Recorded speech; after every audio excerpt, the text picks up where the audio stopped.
সাল্লাল্লাহু তাআলা আলাইহি ওয়াসাল্লাম ভাষণ দিয়েছিলেন, ইয়া নিসাল মুসলিমাত, হে মুসলমান রমণীগণ, তোমরা আরেকজন নারীকে তার দেওয়া জিনিস ফেরত দিয়ে ওয়ালা তাহকিরন্না, তাকে হেয় প্রতিপন্ন করবে না, যদিও সেটা একটা বকরির খুর হয়। মাংস, মাছ, ডাল, ভাজি, বিরিয়ানি এগুলো তো দূরের কথা, একটা বকরির খুরও যদি হয়, একটা বকরির পায়াও যদি হয়, একটু ঝোলও যদি হয়, কোনো মা বোন যদি কোনো মা বোনকে হাদিয়া দেয়, তরকারি পাঠিয়ে দেয়, এটা ফেরত দেওয়া যাবে না। এটা রসুলের নির্দেশ, রসুলের নির্দেশ, তাকে হেয় প্রতিপন্ন করা যাবে না। রসুল বলেছেন লা তাহকিরন্না, তাকে তোমরা হেয় প্রতিপন্ন করবে না। বোঝা গেছে?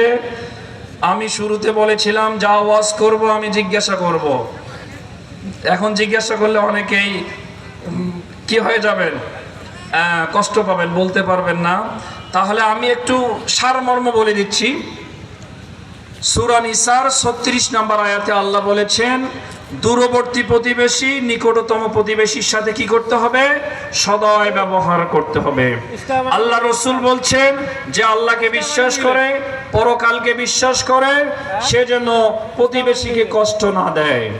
আল্লাহ রসুল বলছেন, জিবরিল আমাকে এত তাগিদ দিয়েছিল প্রতিবেশী সম্পর্কে, আমি মনে করেছিলাম প্রতিবেশীকে ওয়ারিশ বানিয়ে দিবে।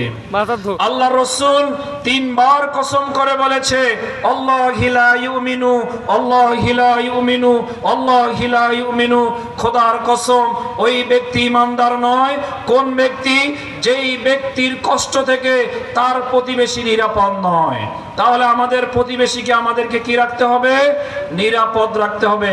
আমরা আরো শুনেছি, ওই ব্যক্তি প্রকৃত মুমিন নয় যেই ব্যক্তি পেট ভর্তি করে খায় কিন্তু প্রতিবেশী অনাহারে অর্ধাহারে থাকে, প্রতিবেশীর খবর নেয় না, ওই ব্যক্তি প্রকৃত মুমিন নয়।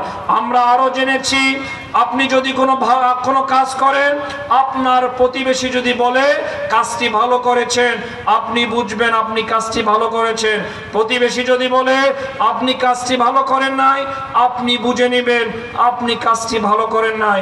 আমরা আরো জেনেছি, আল্লাহ রসুল সাল্লাল্লাহু তাআলা আলাইহি ওয়াসাল্লাম বলেছেন, আল্লাহর নিকট ওই ব্যক্তি উত্তম যেই ব্যক্তি প্রতিবেশীর নিকট উত্তম।